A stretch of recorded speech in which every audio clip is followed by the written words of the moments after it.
What is going on, you guys? It is the Blind Prophet, and today I wanted to bring a video talking about some potential mechanics I would like to see in Ghost of Tsushima, particularly stealth and combat mechanics, and details I would love to see implemented, and for a few, make a return to gaming.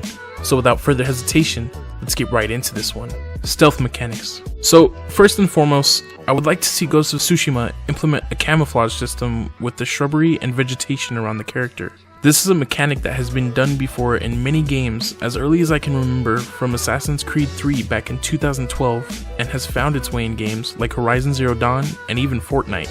But with the world of Ghost of Tsushima, I can see this having such a more serious application, being that because of the time period and the approach the game is taking, Ghost of Tsushima is not relying on mystical abilities that can turn you invisible or teleport you, so waiting, planning, and striking makes much more sense from a tree or brush.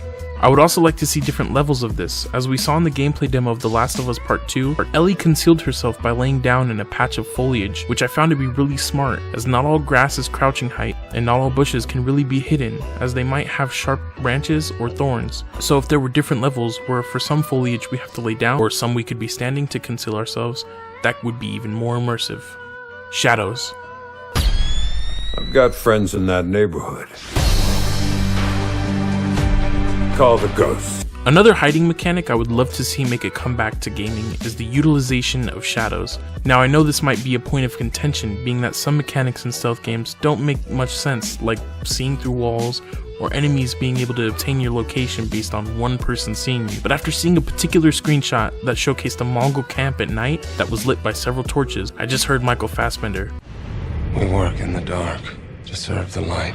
I see a perfect opportunity to utilize shadows, especially in a situation where you could possibly be infiltrating this camp, others like it, or taking back a village at night. But I think that a mechanic like this would be really nice in Ghost of Tsushima, especially during the transition from samurai to shinobi or ghost.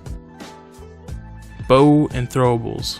From what we can tell from the trailer, as well as the gameplay demo, bows are pretty much a guarantee at this point. However, we haven't seen any actual gameplay of the handling, but several other weapons I would like to see implemented could be a form of kunai or shuriken, a fukiya, and possibly a makibishi. The kunai and shuriken would obviously be useful for ranged stealth kills, but a cool way to make them apart from the bow is to limit the distance they can be thrown. Being that the bow would realistically be able to be shot farther, this would make sense and make it useful for this. But other than the distance, if there was sort of a durability system to the arrows, they could be less durable to the kunai and shuriken, and that would be a good way to balance the weapons out and incentivize you to utilize them and not just rely on the bow. A fukiya or blow dart could be done to allow certain elements like poison or knockout elixirs to be used. Again, just giving us a variety, that way we are not just stuck with the bow and katana or wakizashi. And lastly, the makibishi, which were used like an ancient form of tire spikes but for feet, could also be used as a distraction. If an enemy walks on it, it could give you the window to pounce and perform a stealth kill. I really don't want our enemies to be generic and have a sort of detection meter, because quite frankly that doesn't make any sense, especially in this setting. So a way of distraction or subduction could do well for immersion.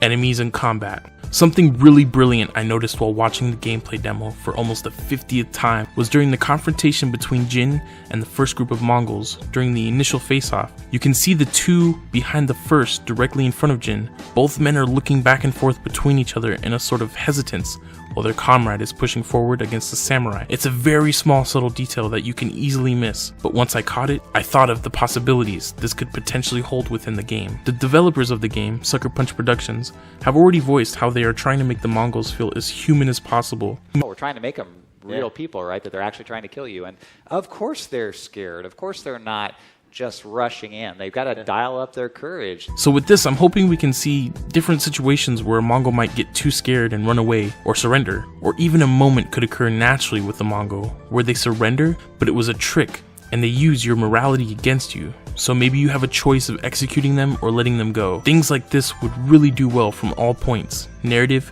keeping the gameplay fresh, and really providing a tone for what Japan had to go through with the Mongol invasion, and equally what the Mongols went through while they were invading.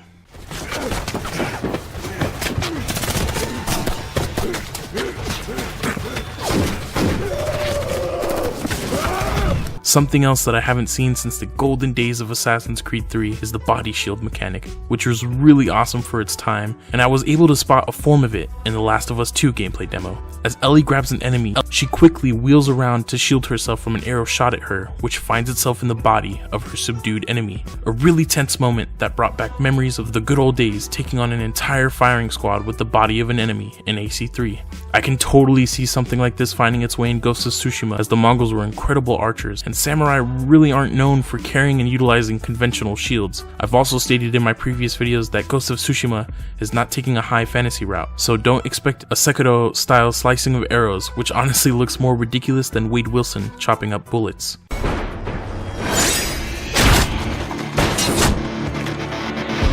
That's pretty much it for today's video, guys and gals. Thank you so much for watching. Let me know what you guys think. Do you agree and hope to see these mechanics in the game? Are there other mechanics you'd prefer to see something fresh and new? I try to respond to every single comment, so let's talk in the comment section. But as always, stay hydrated, let them pass in peace, and Excelsior.